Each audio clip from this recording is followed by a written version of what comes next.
Hello. So today we're talking about boundaries and having self-respect. So having appropriate conversations with children at a very young age, as soon as you feel like they are able to understand what you're telling them, as long as it's age appropriate, of course. Talking about boundaries and self-respect and body autonomy is extremely important. These are things that sometimes they are discussed, sometimes they're not discussed. A lot of times it has to do with if the parent is aware of sexual abuse or has had sexual abuse, and they're empowering their children about these topics. And so whether you've encountered this or know someone who has, it's important to have those conversations. So starting early makes those conversations safer, easier, and more effective over time. And by doing that, we're not always with our kids unless we're homeschooling our kids and they're not in daycares and they're not in public schools or private schools, because things have happened in private schools too. So no matter where they are, we're not able to be with them every moment of every day unless, again, you're homeschooling them and they have no friends. So this is for the people who their kids have friends, they go to school, they go to daycares, things like that. So why is it important to have conversations early? Young children are constantly learning about what is normal, what they believe is normal, what their friends believe is normal. So when adults ask openly and calmly about respect and boundaries, children learn that their bodies belong to them. They are allowed to say no, even to adults, especially adults. And parents should be okay with it. Like when you go to somebody's house and you're like, oh, go give everybody a hug. Well, that's not really letting them have their own autonomy. So it's really important that there's no pressure or that there's, no type of coercion or anything like that that's happening when they're giving hugs. If they feel comfortable giving a hug, that is great. Kids really do know who's around them. They know best who to trust and who not to trust. And sometimes trusting those that are really close to them can be harmful. And so this is why we're having this conversation. So their feelings and comfort matter. So they need to be able to know that when they share something that's difficult to share, that you're going to believe them and that you're going to protect them and validate their feelings. Trusted adults will listen and protect them. So if something happens, you can tell your child, if something happens to you and you don't feel comfortable sharing it with me, please share it with another trusted adult, and y'all can have the conversation who are trusted adults. A lot of times, if they don't talk to mom and dad, maybe they're willing to talk to grandma and grandpa, because as mom and dad, that grandpa and grandma are safe, or if they're not safe. And so those can be conversations that can be helpful, with knowing that, if they don't come to me, at least they'll come to somebody else that is trustworthy. So these lessons build confidence in the child and to reduce vulnerability long before children can fully understand the complex situation. So before they can even understand what truly is happening, whether it's any kind of abuse, they're able to protect themselves by having this knowledge, and knowledge is power. And so the boundaries and the self-respect, let's see here. So teaches boundaries isn't just about safety, it's about healthy relationships. So here we are, we're talking about children, we're talking about preteens and how this is going to help them to develop into healthy adults, having healthy relationships, because sometimes we're not the best role models or we're not perfect. And so it's important that they understand that we don't have it all together and they won't have it all together. But again, knowledge is power, and that's empowering them at a very early age. It's okay to refuse hugs and kisses or touch that they don't want. They don't owe physical affection to anyone. Okay, so they don't have to go hug grandpa. That is not a requirement. Other people's boundaries must be respected too. So we're not just talking about self-respect for themselves, but self-respect for others. So if they go to school and they're not being appropriate, they're not saying things that they should be saying, it doesn't have to be sexual. It could be anything that's inappropriate. Talking about terrorist attacks, talking about anything that is harmful to somebody else. I know that was a little extreme, but that's stuff that, conversations that kids have that sometimes they have to report or, let a safe adult know about. And so this helps children grow into teens and young adults when they go through the adulting process to understand consent, empathy, and self-worth. And using proper terminology for body parts is important. So if the child can talk, the child can say what it is that they're talking about. So it's going to sound very different. This is providing awareness and providing knowledge. It doesn't mean that they're going to have to use it. It doesn't mean that it's going to happen. But being able to have this wisdom, even if they don't fully understand what type of power they have or what they can do, how they're using these skills, they may not understand fully what they're really doing, but they are empowering themselves by using the terminology. So it sounds very different if you say, something does happen, unfortunately, and, Johnny comes over and touches Susie's hoo-ha. That sounds very different than Johnny came over to touch Susie's vagina. There's a big difference there. I don't know what a hoo-ha is. I have no idea. Some people call it different things. It's better to use the correct terminology so that it is very clear what is being touched. Because what if she calls a hoo-ha her shoulder? Okay, that's a little different. And so then it's not like, necessarily a sexual abuse conversation that we're having. It's, okay, you need to tell Johnny not to touch your shoulder. And that's what you need to do. And, let the teacher know, like, Susie doesn't want Johnny to be touching her shoulder. And can you please, make sure that somebody talks to Johnny. So these are, again, things that are preventative, not reactive. And so sometimes we're reactive and we want to, provide knowledge to people so that they could be more preventative, get in front of this and not behind this, because it would be a great situation where, Susie has this knowledge that provides her power that can stop the inappropriate behavior or the inappropriate words, not necessarily sexual inappropriate, but anything that's inappropriate that they shouldn't be talking about. And being able to set that boundary prevents future issues.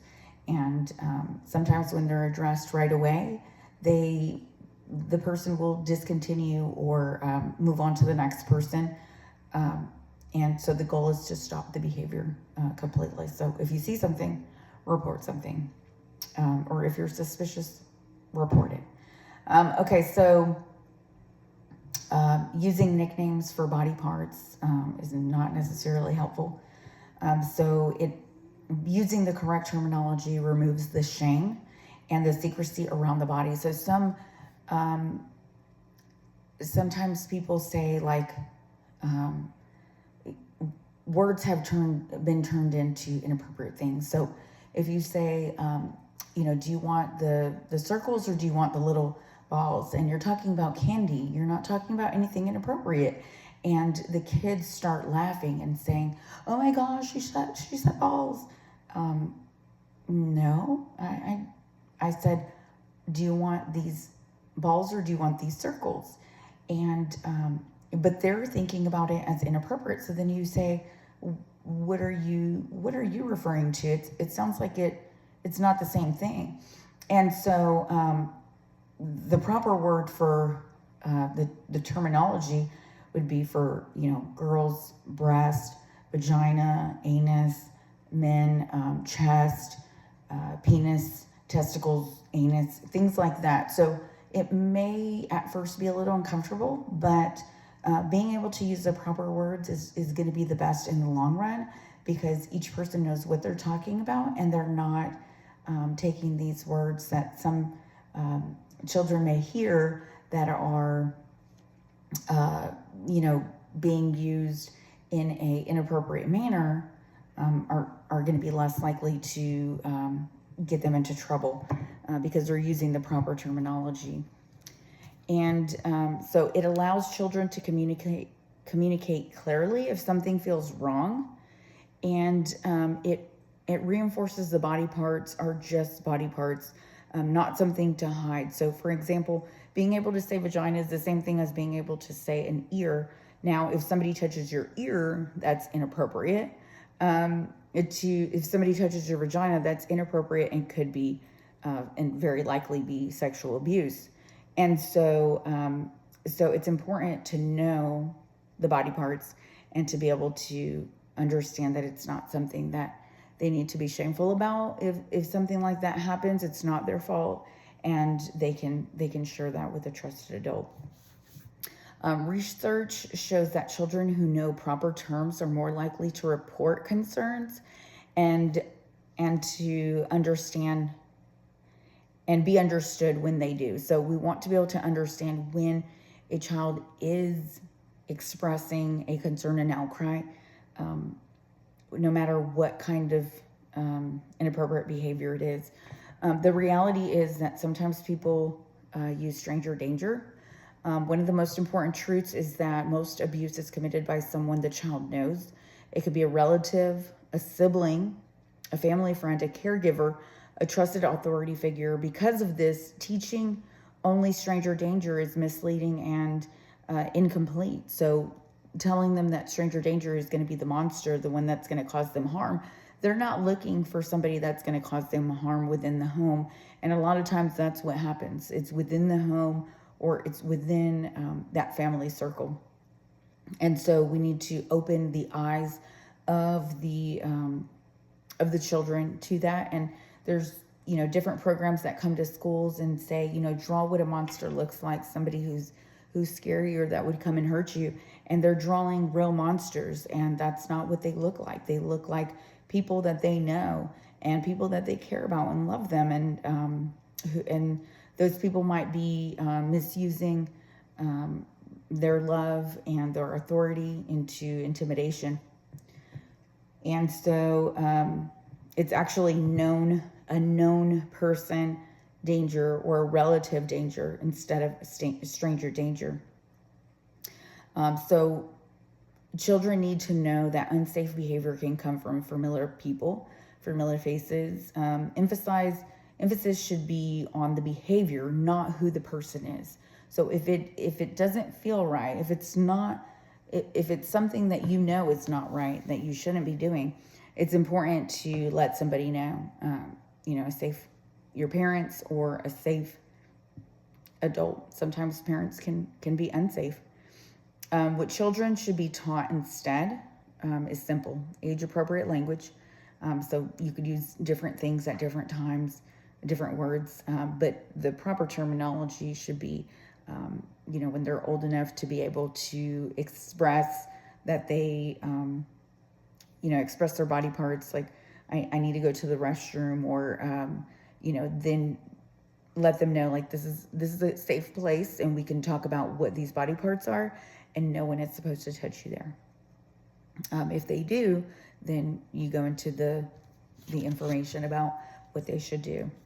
So no one should touch their private body parts without a health or care reason. So, sometimes they go to the doctor and they have to be checked out, and something like that is appropriate, with parents around and monitoring the situation. But those are, those don't happen very often. So they need to know, who's safe and what they're doing, and speak to them through the process, so they're not unaware of what's happening to their body. So no one should touch their private parts. Secrets about bodies are not okay. So if anyone tells them to keep a secret, they're already starting to groom them. They're already starting to see what they're willing to do, and what they could get away with. It sometimes feels confusing, scary, or uncomfortable if they should tell a trusted adult, but it's important that they do. They will not get in trouble for speaking up, and sometimes they could report anonymously at school if they heard something that would be happening or that did happen. That's important to be able to discuss those things with the school staff. Ongoing conversations. This is not a one-time conversation. This is ongoing, because children grow up and they forget those conversations, or they're at a different age where they can hear more appropriate language for their age. And so those topics work best when they are repeated over time. So maybe once a year, once every 2 years. As they get older, you could probably reduce it back, but let them know, what's acceptable, what's not acceptable. After the age of 10, certain behaviors, whether at school or outside of school, can lead to a offense. And so whether they did it or not, it was a verbal thing, it could still be, something where they get charges or get in trouble with the law. It should be something where you're calm and it's not threatening. So when it's not chaotic and you're able to have those tough conversations, adjust as the child grows. So sometimes you need to add more things into there, especially when they get older and they have to have conversations about puberty, and conversations about what that looks like with elementary dating, because kids talk about that, middle school dating, high school dating, how that changes over time. So elementary school dating, a lot of kids think that it's cool just to say that you're dating. And then in middle school, sometimes they think that you need to hold hands, you need to kiss, you need to do different things. They fall into peer pressure, whether it's vaping or smoking or touching or what they believe is the norm. And so it's important to continue to adjust and have those hard conversations, because the world is teaching them, the people around them in their environment are teaching them, if the conversation is lacking at home. And so a lot of times we are reactive, and we have conversations about consent and empathy and boundaries and self-respect after somebody's gotten into trouble. And so it's better to be able to have those conversations beforehand, and not put it off when you're upset and you're like, okay, you did this, it's your fault, you're getting in trouble, you're getting charged, you're going to jail, all those things.